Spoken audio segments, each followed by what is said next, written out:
तो डॉक्टर रहते हुए पेशेंट को भी संभालना, क्लिनिक को भी संभालना, घर को भी संभालना और राजनीतिक परिवेश में जाकर पार्टी के जो अपेक्षा उनको पूरा करना कितना चैलेंजिंग रहता है आपके लिए? देखिए, चैलेंजिंग तो मैं समझती हूँ कि एक महिला को अगर राजनीति में जाना है तो वो सबसे बड़ी चैलेंजिंग की बात होती है। सिटिंग एमएलए का टिकट काट का आपको दे देना पार्टी के लिए या फिर जो आपके कांग्रेस पार्टी के यहाँ पकड़ थी कहीं ना कहीं हल्का हुई है? नहीं, ऐसा कुछ नहीं है। उसमें उस समय बहुत सारी स्थिति और परिस्थिति रहती है। जो कांग्रेस पार्टी के अंदर अंदरूनी फूट थी वो हार का कारण बना, क्या लगता है यही फैक्टर विधानसभा जो महासमुंद जिले के अंदर आते हैं उसने भी काम किया? नहीं, इस पर मैं कुछ ज़्यादा नहीं कहूँगी, लेकिन ये है कि अब पार्टी की एकजुटता बहुत ज़रूरी है और पार्टी के सभी लोग, कांग्रेस के सभी लोग अगर एक साथ एकजुट हो जाए तो मुझे नहीं लगता कि हमारी कांग्रेस पार्टी को कोई हरा सकती है। महिलाओं को राजनीति में आना और लोगों के बीच उठना बैठना कहीं ना कहीं रूढ़िवादी नज़र से देखा जाता है समाज में, तो आपके लिए कितना चैलेंजिंग रहता है? क्योंकि अभी भी आप जिला अध्यक्ष हैं, आपको लोगों के बीच जाना रहता है, कैसे आप अपने आप को इसके लिए तैयार करती हैं? नहीं, मैं समझती हूँ कि अगर आप एक एम लेकर चल रहे हैं और एक लक्ष्य लेकर चल रहे हैं, कोई बड़ी बात नहीं होती है। आप अपने लक्ष्य पर केंद्रित रहिए। डॉक्टर रश्मि चंद्राकर अपना राजनीतिक भविष्य कहाँ तक देखती है? देखिए, पार्टी ने मुझे बहुत बड़ी जिम्मेदारी दी थी और उन्होंने मुझ पर विश्वास भी किया था और बहुत अच्छे से मैंने कोशिश की थी कि मैं पार्टी को एक उपहार स्वरूप इस सीट को मैं दूं। मैं उसको नहीं कर पाई। ये इस बात का मलाल मेरे मन में बहुत है कि मैं पार्टी के उसके अनुरूप नहीं आ पाई और इसलिए मैंने अभी से अपने फील्ड पर फिर से अपना काम चालू कर दिया है, अपने लोगों के बीच में जाना चालू कर दिया है, उनकी समस्याओं को सुनना चालू कर दिया, अपने ज़िला में जो भी बातें आ रही हैं उनको मैंने देखना चालू कर दिया है और आगे भविष्य में जो भी पार्टी मुझे जिम्मेदारी देगी वो मैं फिर से बखूबी निभाऊंगी। अभी जिला अध्यक्ष की जिम्मेदारी दी है, रोज़ हमारे कार्यक्रम हो रहे हैं, रोज़ हम फील्ड में हैं। बहुत बढ़िया मुद्दा आपने लिया है, मैं तो इस पर चाह रही थी कि आप मुझसे पूछें।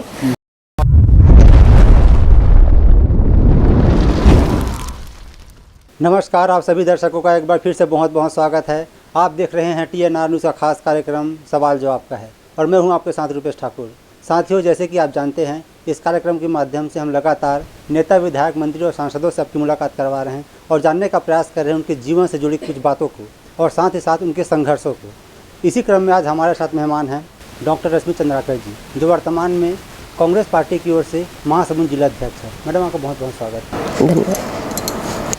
राजनीतिक चर्चा में आगे बढ़ेंगे, लेकिन उससे पहले हम चाहते हैं कि आप अपने जीवन के बारे में संक्षेप में हमें और हमारे दर्शकों को बताएंगे, फिर आगे बढ़ेंगे। मैडम, कौन रश्मि चंद्राकर जी? जी, मैं महासमुंद से बेमचा गांव की रहने वाली हूं और मैं वैसे पेशे से डॉक्टर हूं, लेकिन राजनीति में मुझे बहुत ही बड़ी बड़ी जिम्मेदारियां मिली और अभी वर्तमान में मैं महासमुंद की जिला अध्यक्ष हूं। इसके पहले भी मैं महासमुंद की जनपद अध्यक्ष रह चुकी हूं और बहुत ही अलग अलग पदों में, प्रदेश के पदों में, महिला कांग्रेस के पदों में, अलग अलग पदों में रही हूं और लगातार संगठन के में अपना काम लगातार मैं करती रही और इसके बदौलत मुझे पिछली बार कांग्रेस पार्टी के संगठन प्रमुखों ने मुझे महासमुंद के प्रत्याशी भी बनाया था। ये दुर्भाग्य रहा कि मैं जीत नहीं पाई, लेकिन मेरा संघर्ष अनवरत जारी है और लगातार मैं इस क्षेत्र में जनता के बीच में, जनता की सेवा में अभी भी लगी हुई हूँ। पहले भी मैं करती थी और अभी भी और आने वाले समय तक अपने महासमुंद की जनता के लिए कार्य करती रहूँगी। जी, जैसे कि भी आपने बताया कि आप पेशे से डॉक्टर हैं, तो डॉक्टर रहने के बाद आपको राजनीति में आना हुआ, ये एक कोइंसिडेंस है कि आपको शुरू से राजनीति में रुचि रही है? नहीं, मेरा उस समय राजनीति में रुचि नहीं था जब मैं आई तब, लेकिन उस समय मेरे ससुर जी यहाँ पे जनपद का प्रतिनिधित्व करते थे और मेरा जो ससुराल पक्ष है वो शुरू से राजनीति में रहा है।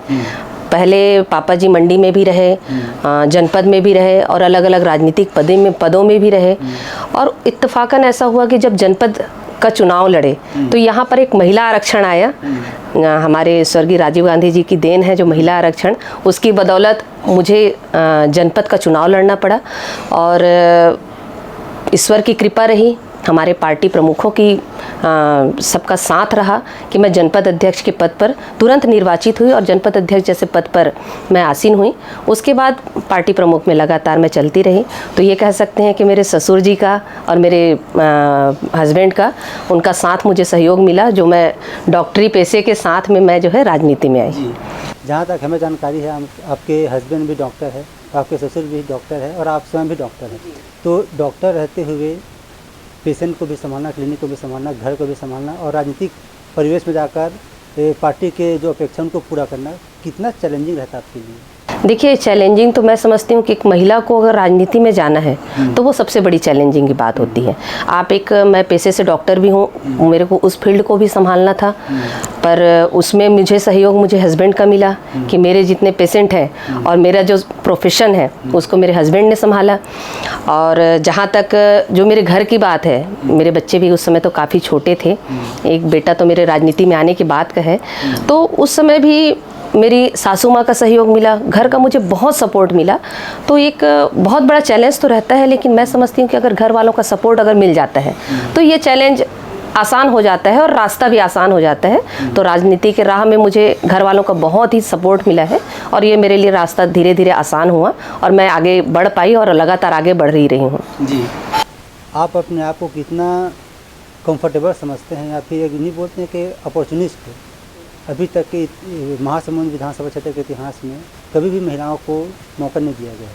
पहली बार 2023 में आपको दिया गया मौका कांग्रेस पार्टी की ओर से। भले आपको सफलता नहीं मिली, लेकिन लगता है कि हाँ, शुरुआत हो गई है, इतनी शुरुआत। बिल्कुल बिल्कुल, अब महिलाएं अब पहले जैसे कहते हैं कंधे से कंधे मिलाकर चल रही हैं, राजनीति में भी बहुत आगे आ चुकी हैं, हर फील्ड में देख रहे हैं महिलाएं आगे आ रही हैं।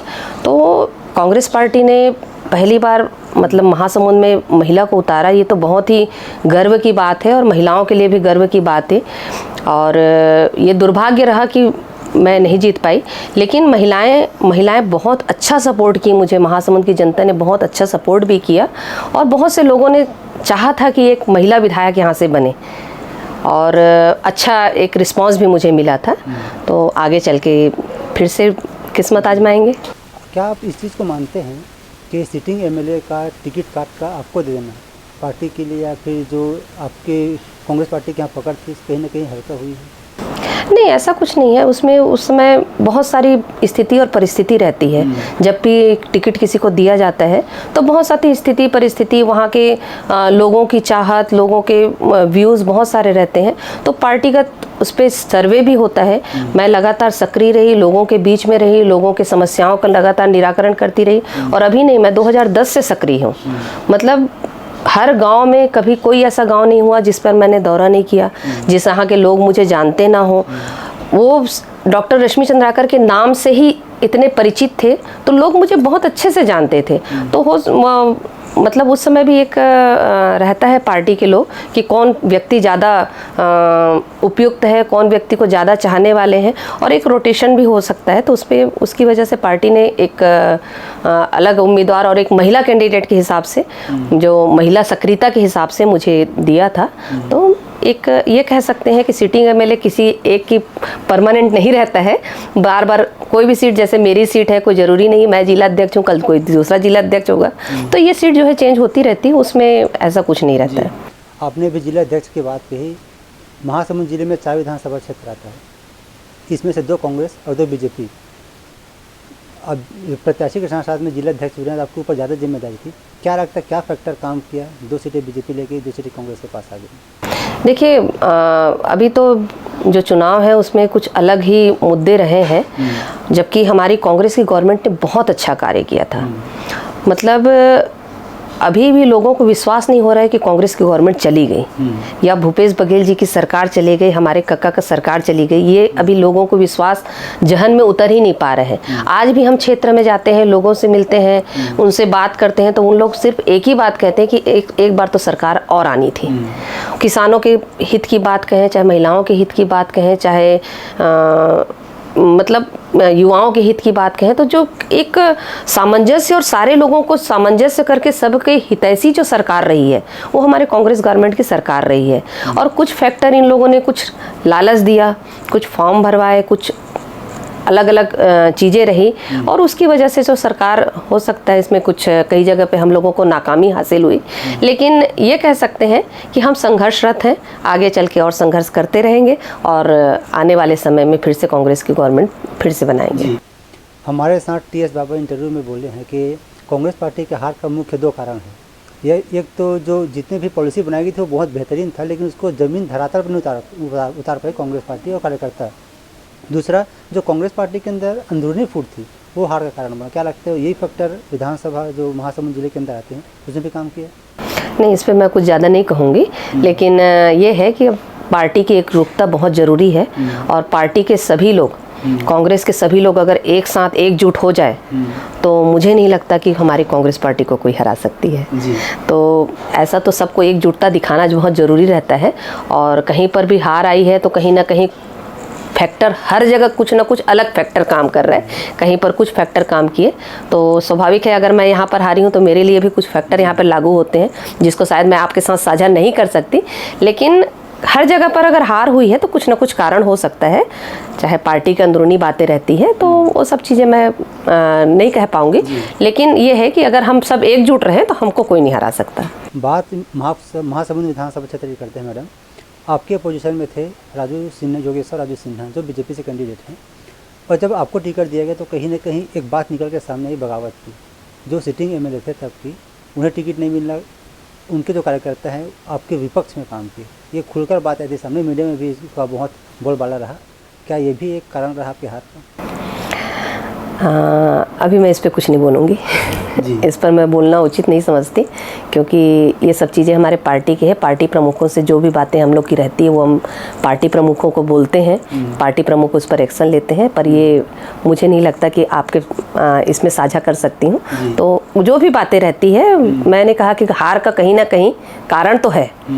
अगर मैं इतने अच्छे लोगों के बीच में संपर्क के बावजूद, इतने अच्छे लोगों के, मतलब मैं लगातार 10-15 साल से लगातार क्षेत्र में सक्रिय रही, लोग मुझे जानते हैं, लोगों की चाहत थी कि रश्मि चंद्राकर बने, उसके बावजूद अगर मैं हार रही हूँ तो कुछ ना कुछ कारण रहा होगा। वो मैंने अपने पार्टी प्रमुखों से अवगत करा दिया है और वो मुझे नहीं लगता कि यहाँ पर कहना चाहिए। मैडम, जब हम लोग चुनाव की बात करते हैं तो मन में आता है वोटर्स की कि कौन सी पार्टी हमारे लिए बेहतर है। अगर बात कांग्रेस पार्टी की करें तो चाहे वो कर्जा माफ की बात हो जाए, फिर धान खरीदी के समर्थन मूल्य बढ़ाना हो जाए, तो ये जो बेसिक थे, जो सीधा किसानों से जुड़े हुआ था, ये सब चीज़ को नकारते हुए बीजेपी को वापस सत्ता में ले आना, क्या लगता है क्या कारण रहा होगा? देखिए, लोग तो अभी भी चाह रहे थे कि कांग्रेस पार्टी आए। मैंने कहा कि वो एक इन्होंने एक थोड़ा सा एक लालच जो दिया और उस समय कुछ लोगों को बहकाने का जो कार्य किया, वो कारण रहा इन लोगों का कि बीजेपी जो है गवर्नमेंट में आई। लेकिन लोगों की चाहत तो कांग्रेस की थी। आप आज भी सर्वे कर लीजिए, आप आज भी सर्वे, मैं आपको चैलेंज कर कह सकती हूँ, आज आप सर्वे करिए और लोगों से पूछिए कि कांग्रेस चाहिए था या भाजपा, तो लोगों के मन में यही है कि हमको कांग्रेस चाहिए था, क्योंकि उनकी जो योजनाएं, हमारी कांग्रेस की जो योजनाएं थी वो बिल्कुल धरातल पे थी। चाहे आप रीपा की बात कहें, चाहे आप गौठान की बात कहें, चाहे आप हमारे युवा मितान की बात कहें, चाहे आप सारी योजनाएं आप देख लीजिए, चाहे किसानों के कर्जा माफ़ी से लेकर के उनको जो समर्थन मूल्य देने की बात कहें, तो ये सारी योजनाएं हमारी धरातल पे थी। आज हम लोगों ने कुछ दिन पहले गौ सत्याग्रह किया, तो भाई आज आप गाय की देखिए क्या स्थिति है।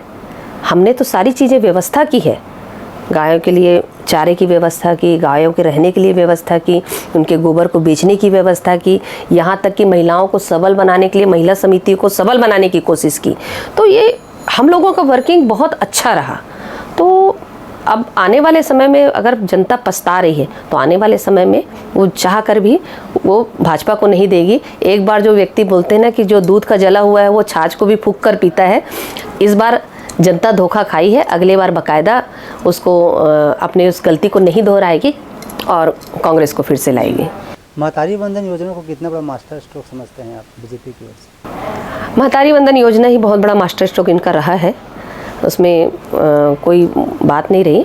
हमारी योजना थोड़ी सी पीछे लागू हुई और लोगों के बीच तक हम उस योजना को लेकर पहुंच नहीं पाए, लेकिन उससे बेटर योजना हमारी थी जो हम 15,000 रुपये सालाना देने की बात कर रहे थे। महतारी वंदन से ज़्यादा बेहतर योजना हमारी योजना थी कांग्रेस की, जो हर महिला को 15,000 देने की बात कही थी, लेकिन लोगों तक पहुंचने में थोड़ा सा विलम्ब हुआ और इन्होंने एक कहते हैं भाजपा हमेशा चाल करती है और ये चाल कर गई, तो उस चाल में अपनी कामयाब रही। जी, अगर आपकी बात करें मैम, आप एक महिला हैं और महिलाओं को राजनीति में आना और लोगों के बीच उठना बैठना कहीं ना कहीं रूढ़िवादी नज़र से देखा जाता है समाज में, तो आपके लिए कितना चैलेंजिंग रहता है? क्योंकि अभी भी आप जिला अध्यक्ष हैं, आपको लोगों को भी जाना रहता है, कैसे आप अपने आप को इसके लिए तैयार करती हैं? नहीं, मैं समझती हूँ कि अगर आप एक एम लेकर चल रहे हैं और एक लक्ष्य लेकर चल रहे हैं, कोई बड़ी बात नहीं होती है। आप अपने लक्ष्य पर केंद्रित रहिए, आप उससे विचलित मत होइए, आप अपने सीधे रास्ते पर चलिए, तो आपको कोई टकराहट नहीं होती है। और सभी लोगों को लेकर चलें। अगर आप उसमें गुटबाजी करने लगे, अगर आप उसमें किसी को नीचा दिखाने की कोशिश करने लगे, तो उसमें थोड़ी बहुत टकराहट हो सकती है। उसमें आपको लोग बाग कह सकते हैं कि आपको रास्ते में रोड़ा बनाएंगे। लेकिन अगर आप सबको लेकर चल रहे हैं, सबको साथ लेकर चल रहे हैं, सबके साथ में काम कर रहे हैं, सभी का कोशिश ये कर रहे हैं कि किसी को नाराज़गी ना हो, तो मुझे नहीं लगता कि किसी महिला के लिए, बल्कि महिलाओं के लिए राजनीति में कई लोग ऐसे सपोर्टर भी बहुत अच्छे बनते हैं कि उनके लिए रास्ते में मतलब ऐसा नहीं है। महिलाओं के लिए भी अच्छी है, राजनीति का फील्ड भी अच्छा है। लेकिन बस यही रहता है कि घर संभालना और राजनीति संभालना, ये दोनों फील्ड को सामंजस्य बनाना उनके लिए हो जाए, इसके लिए हमको बैक सपोर्ट हमारे घर की बहुत ज़रूरत पड़ती है। क्या महासमुंद विधानसभा क्षेत्र अब कांग्रेस के हाथ से फिसल चुकी है? क्योंकि लगातार अगर बात करें तो पिछले 3 पंचवर्षीय से यहाँ कांग्रेस के एमएलए नहीं कह सकते इस चीज़ को। इस बार तो हमारी पूरी सरकार चली गई है और बड़े बड़े मंत्री जिनको हमने उम्मीद नहीं किया था, वो सारे मंत्री भी हमारे हार चुके हैं। एक कहना चाहिए एक मोदी का जो इनका जो भाजपा का जो चला है, झूठ जो चला है, वो झूठ जो है वो थोड़ी सी कामयाब हो गई है। बस अब हमको झूठ को उजागर करना है, तो अगले बार फिर से कांग्रेस की सरकार आएगी। 7 महीना बनाम 5 साल, बीजेपी बोल रही है कि 5 साल में जितना कांग्रेस काम नहीं कर पाई है, बीजेपी वो 7 महीने में कर दी है। और 70-80% ज़्यादा जो वादा किए थे बीजेपी उसको पूरा कर चुकी है। उनके वादे में शामिल क्या था? उनके वादे में कुछ ऐसा कोई नया चीज़ नहीं था। अगर आज धान का समर्थन मूल्य अगर वो ज़्यादा बढ़ा कर दे रहे हैं, तो ये कांग्रेस की देन है, ये कांग्रेस की देन है। अगर आज वो कोई भी योजना को फॉलो कर रहे हैं, बल्कि हाँ, मैं ये कह सकती हूँ कि 7 महीने में उन्होंने कांग्रेस की योजनाओं को बंद करने के अलावा कुछ काम नहीं किया, नाम बदलने के अलावा कुछ नहीं किया। वो चाहते हैं कि हमारी जितनी योजनाएं जो धरातल पे चली हैं, उन्होंने गौठान योजना बंद कर दिया, उन्होंने गोबर खरीदी बंद कर दिया, उन्होंने महिलाओं को जो चलती थी, महिलाएं जो काम करती थी वो बंद कर दिया, रीपा बंद कर दिया, आपने युवा मितान को बंद कर दिया, आपने सारी चीज़ें तो बंद कर दी हैं। 7 महीने में उन्होंने काम कुछ नहीं किया, बंद करने का काम जरूर किया। तो मैं तो ये कहूँगी कि 7 महीने वो कहते हैं कि इन्होंने जो नहीं किया, सही बात है, हमने बंद करने का काम नहीं किया, बंद करने का काम भाजपा ने किया। तो ये बंद करने का काम जो वाकई जो भाजपा कर रही है, ये काम हम लोगों ने नहीं किया। हम लोगों ने खोलने का, हमने तो अपने वादे से ज़्यादा हम लोगों ने कार्य किया था। हम तो वादा कुछ कम ही करे थे, लेकिन उसके बावजूद हम तो 2500 का वादा किए थे। आपको समर्थन मूल्य कितना मिल रहा था? 2800 रुपये आ गया था। तो हमने तो सिर्फ वादा 2500 का किया था, लेकिन 2800 हमको मिल रहे थे। अभी वादा हमारा और आगे का था। और इनके बोनस की बात कहें तो इन्होंने पिछले कार्यकाल का बोनस अभी दिया है। तो ये बोले कि हमने पिछले कार्यकाल का वादा अब पूरा किया है, अगर ये बोले बीजेपी तो ज़्यादा बेटर होगा। कांग्रेस का नक्सल प्रेम कब छूटेगा? क्योंकि उप मुख्यमंत्री विजय शर्मा जी हमारे साथ इंटरव्यू में बोले थे कि कांग्रेस का जो नक्सलवादी प्रेम है वो कहीं ना कहीं अभी भी बरकरार है, सत्ता में जाने के बाद भी। तो जो नक्सलवादी इनकाउंटर में मारे जा रहे हैं या फिर जो आत्मसमर्पण कर रहे हैं, उसको कांग्रेस एक समान इंसान बता रहे हैं, वहाँ के आदिवासी बता रहे हैं। देखिए, नक्सलवाद समस्या में भाजपा कांग्रेस ना करे तो ज़्यादा बेटर होगा। भाजपा हमेशा जब भी नक्सलाइट की बात आती है, नक्सलवाद की बात आती है, तो वो हमेशा आरोप प्रत्यारोपण पर लगी रहती है। मैं तो ये कहूँगी कि आपके आरोप प्रत्यारोपण पे हमारी जो एक्चुअल में जो जनता है वो पिस जा रही है। हमारे चाहे बस्तर जैसे क्षेत्र में रहा, मेरी तो पढ़ाई वही बस्तर क्षेत्र से हुई है, 12th तक की पढ़ाई बैलाडीला क्षेत्र में रही, कोयलीबेड़ा क्षेत्र में रही मैं। तो उस एरिया से मैं वाकिफ भी हूँ। और उस क्षेत्र की समस्याओं को हल करें, बल्कि आरोप प्रत्यारोपण ना करें। मैं हमारे जो उप मुख्यमंत्री जी हैं उनसे मैं कहूँगी कि आरोप प्रत्यारोप में ध्यान न दें, बल्कि नक्सलवाद को ख़त्म करने की ओर करें। और उसके लिए अगर कांग्रेस पार्टी की समर्थन की ज़रूरत पड़ती है, कांग्रेस पार्टी के सहयोग की ज़रूरत पड़ती है, तो हमारे कांग्रेस पार्टी के हर नेता सहयोग करने के लिए तैयार हैं। वो कभी पीछे नहीं हटेंगे, ना उसके विरोध में बात करेंगे। आप सहयोग करेंगे तो हमारी कांग्रेस पार्टी के हर नेता सहयोग करने को तैयार है। लेकिन नक्सलवाद के लिए समस्या पर निपटने की बात करें, आरोप प्रत्यारोपण का कार्य ना करें तो ज़्यादा अच्छा होगा। कांग्रेस पार्टी हार से इतनी खींच चुकी है कि बड़ौदा बाजार से हिंसा करने के लिए उन लोग आतुर हो गए हैं।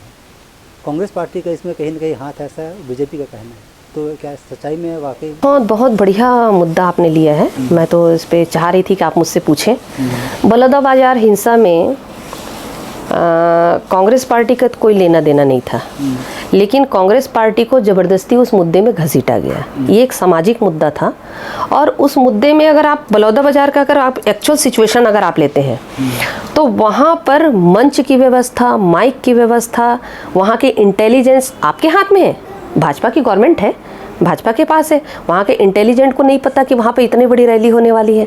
वहाँ के इंटेलिजेंट को नहीं पता कि यहाँ पर बड़े बड़े नेता आने वाले हैं। वहाँ के इंटेलिजेंट को ये मतलब कोई चीज़ की जानकारी नहीं। वहाँ का एसपी गायब, वहाँ के डीएसपी गायब, वहाँ के आपका कलेक्टर गायब। आप ये बताइए, जब इतना बड़ा कार्यक्रम हो रहा है तो वहाँ इतनी फोर्स क्यों नहीं लगाई गई थी?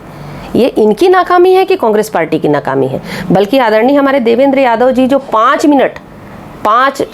मिनट बस उस सभा में रहे हैं उपस्थित, उनके ऊपर आज देखिए आज कितने सारी धाराएं लगी है। तो ये सीधा सीधा साफ समझ में आ रहा है कि आप उसको कांग्रेस की ओर डाइवर्ट करने की कोशिश कर रहे हैं। बल्कि वहाँ के आदरणीय वहाँ के जो जिला अध्यक्ष है सनम जांगड़े जी, उन्होंने पूरा टेंट की व्यवस्था की है, उन्होंने पूरे खाने की व्यवस्था की है।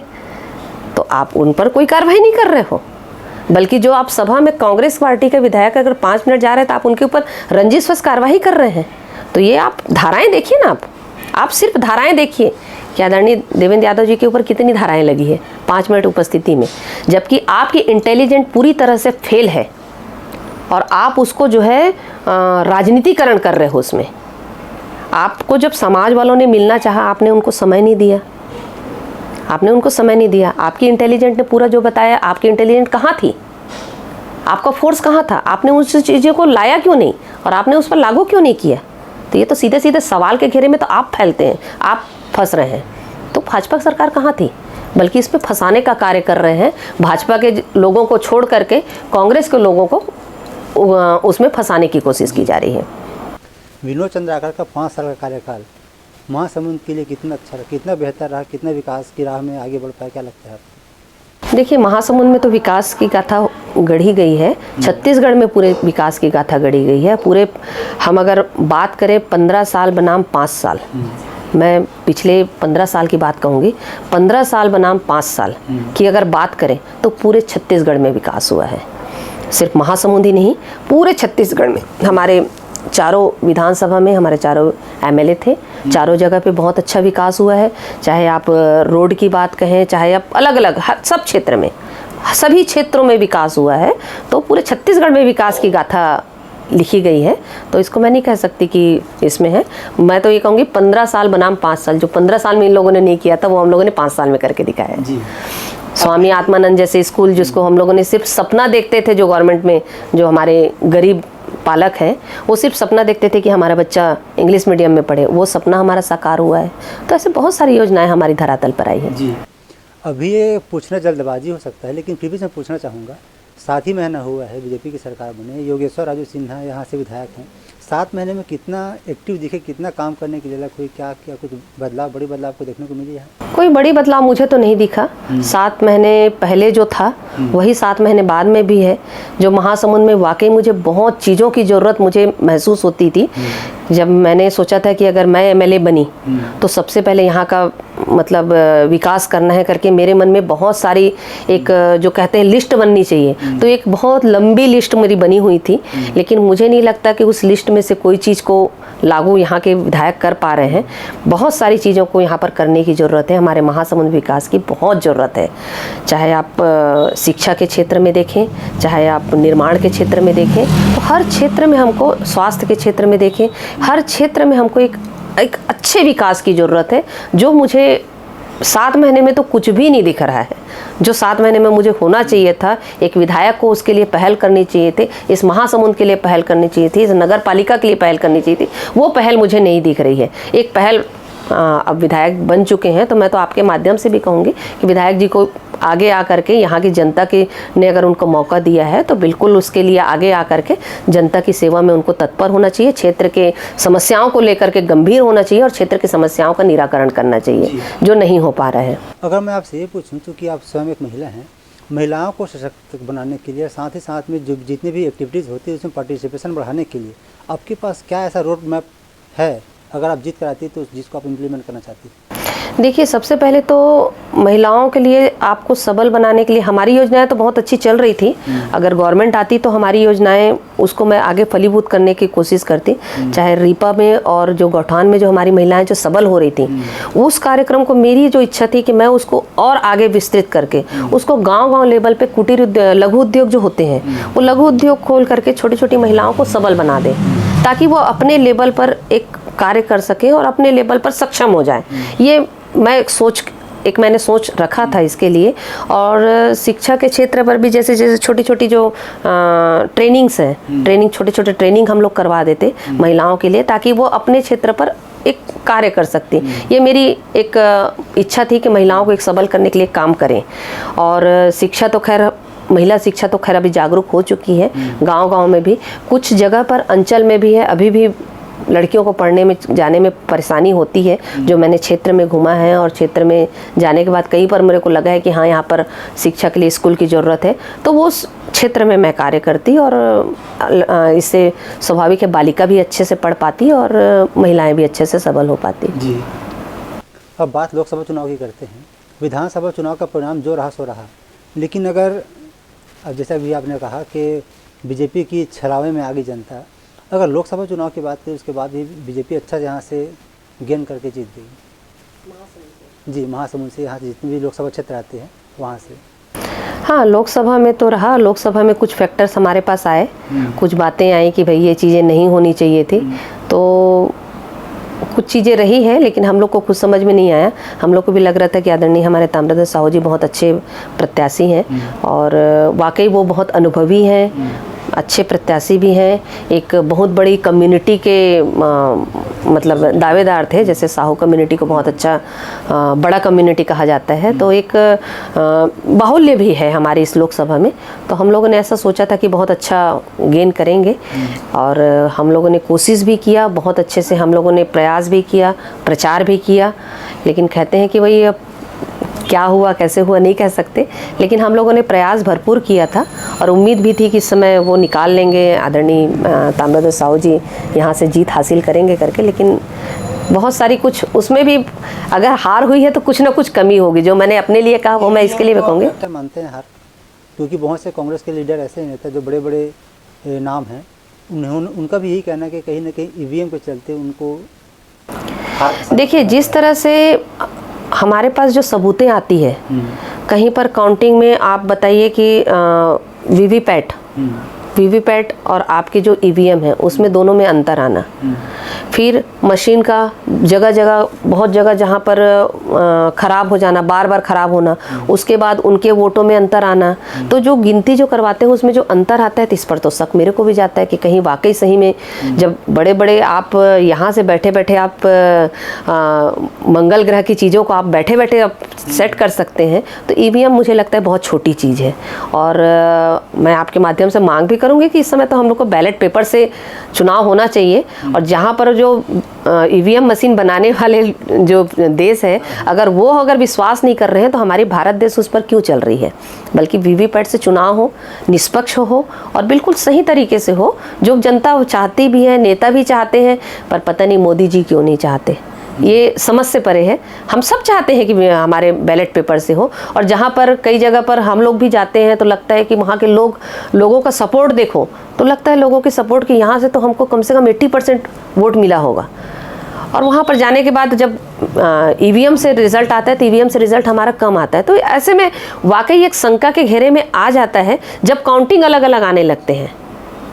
जब वीवीपैट की काउंटिंग और आपके ईवीएम की काउंटिंग बार बार हर जगह अलग अलग आने लगे, जो हम लोग कई बार मीडिया के माध्यम से ही देखते हैं, आप लोग के माध्यम से ही देखते हैं, तो ऐसे में शक होने लगता है कि वाकई ईवीएम में कुछ न कुछ तो खराबी है।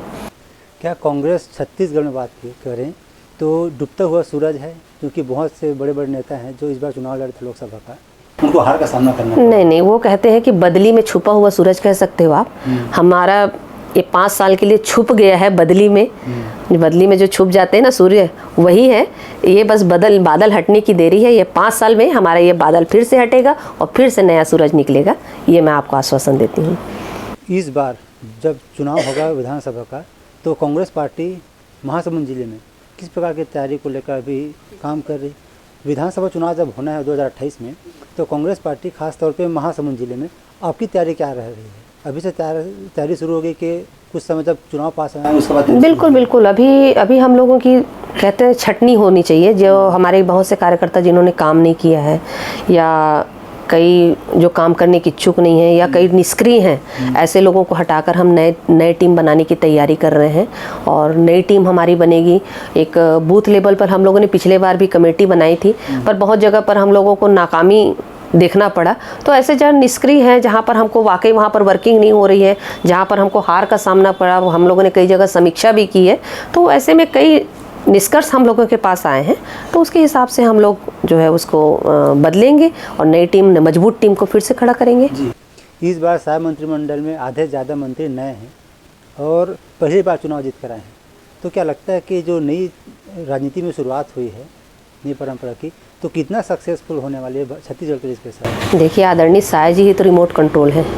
साय जी अपने अनुसार तो काम ही नहीं कर रहे हैं। अगर साय जी खुद दूसरे के अनुसार काम कर रहे हैं तो उनके मंत्रिमंडल किस हिसाब से काम करेगी। मैं छत्तीसगढ़ के गवर्नमेंट में जब आदरणीय भूपेश बघेल जी की सरकार बनी, तो उन्होंने अपनी दमदारी से इस छत्तीसगढ़ में एक अलग से छत्तीसगढ़ियावाद लाया, जिसकी झलक हमको इस बार इस गवर्नमेंट में भी दिख रही है। इन्होंने अब हरेली मनाना शुरू किया, इन्होंने अब तीजा पूरा मनाना शुरू किया, इन्होंने गाय को कम से कम घास खिलाना चालू किया। नहीं तो ये सब चीज़ें हमारी परंपरा से बाहर थी। ये सब चीज़ें, इवन छत्तीसगढ़ी भाषा को बोलने में लोगों को शर्म आती थी। किसी के बच्चे अगर बात कर रहे हैं ना छत्तीसगढ़ी में, तो ए देहाती, देहाती जैसे क्यों बात कर रहे हो, ये शब्द रहते थे।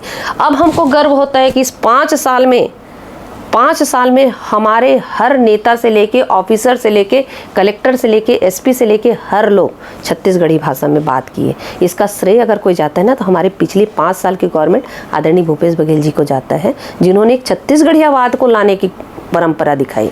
आज लोगों को वो हरे रंग की साड़ी पहनने में आनंद आता है, लोगों को पहुँची पहनने में आनंद आता है, लोगों को वो सुर्रा बोलते हैं, वो उस चीज़ों को पहनने में आनंद आता है, अपनी संस्कृति को बताने में आनंद आता है। तो एक अच्छी जो संस्कृति जो हमारी है वो 5 साल में आई है और लोगों ने उनको भूला नहीं है। और आज जो है वाकई जो छत्तीसगढ़ियावाद कहना चाहिए, ये हमारे पिछले 5 साल में दिखी है। जो भाजपा का विज़न है 5 साल में छत्तीसगढ़ का जो जीडीपी है उसको डबल करने की, क्या लगता है कि पॉसिबल है? क्योंकि ऐसे बहुत से सेक्टर जहाँ भी वास्तविकता में काम करने की ज़रूरत है, और जो 7 महीना हुआ है उससे लगता नहीं कि उस दिशा में आगे बढ़ रही। देखिए भाजपा जो कहती है वो करती नहीं है। भाजपा कहती तो बड़ी बड़ी बातें हैं। उन्होंने तो 15 लाख देने की भी बात कही थी, उन्होंने तो 1 सर के बदले 10 सर लाने की भी बात कही थी। उन्होंने तो बड़ी बड़ी बातें तो ज़रूर करते हैं, पर होता कुछ नहीं है। धरातल पर उन लोग अमल नहीं कर पाते। वो सिर्फ ये है कि एक रिमोट कंट्रोल की तरह, जैसे मैंने कहा छत्तीसगढ़ गवर्नमेंट अभी अपने अनुसार नहीं चल रही है, उनको किसी और से द्वारा जो है ऑपरेट कराया जा रहा है। उधर से जो निर्देश उनको प्राप्त होते हैं, ऊपर से जो निर्देश प्राप्त होते हैं, वो निर्देश उसको इम्प्लीमेंट किया जाता है। तो ऐसे में मुझे नहीं लग रहा है कि वो कर पाएगी। और अभी तक तो 7 महीने में ऐसा कुछ अच्छा चीज़ तो नहीं दिखा मेरा कि छत्तीसगढ़ गवर्नमेंट कुछ अच्छा कर पाई है, वो मुझे कहीं नहीं दिखा। हाँ, आपका एक चीज़ मुझे अच्छा दिखा कि आपने पिछले वादा जो किया था उसका आपने बोनस को इस बार दिया। एक चीज़ उन्होंने ठीक किया, जो पिछले बार जो वादा किए थे उसका बोनस आपने दिया, जो जनता की वाकई मेहनत का पैसा था और जो आपने वादा किया था वो पैसा आपने दिया। उसके अलावा मुझे नहीं लगता कि छत्तीसगढ़ गवर्नमेंट कुछ अच्छा कर पाई है। राजनीति के अलावा अगर डॉक्टर की भी बात छोड़े, तो अगर आप राजनीति में नहीं रहते और डॉक्टर नहीं रहते तो आप क्या करते रहते? आपकी इच्छा क्या है? देखिए डॉक्टर तो मेरा बचपन से सपना था। जब मैं पढ़े, मतलब जब मैं होश संभाली बोलते थे क्या बनोगे, तो डॉक्टर का सपना तो मेरा बचपन से था। हाँ, राजनीति का सपना नहीं था, लेकिन ये कहते हैं कि ससुराल आने के बाद कुछ नई चीज़ करते हैं, तो ये सपना मेरा बाद में जागृत हुआ है। और दोनों फील्ड में अगर मैं नहीं रहती तो शायद मुझे लगता है मैं टीचर बनती, क्योंकि मुझे वो चीज़ें भी अच्छी लगती है, वो फील्ड भी बहुत अच्छा लगता है, लोगों के बीच रहना भी अच्छा लगता है, एक समाज के बीच में रहना अच्छा लगता है, या तो फिर एक समाज सेविका के रूप में आगे बढ़ती, समाज में लोगों के बीच में उनके सेवक के रूप में रहती है।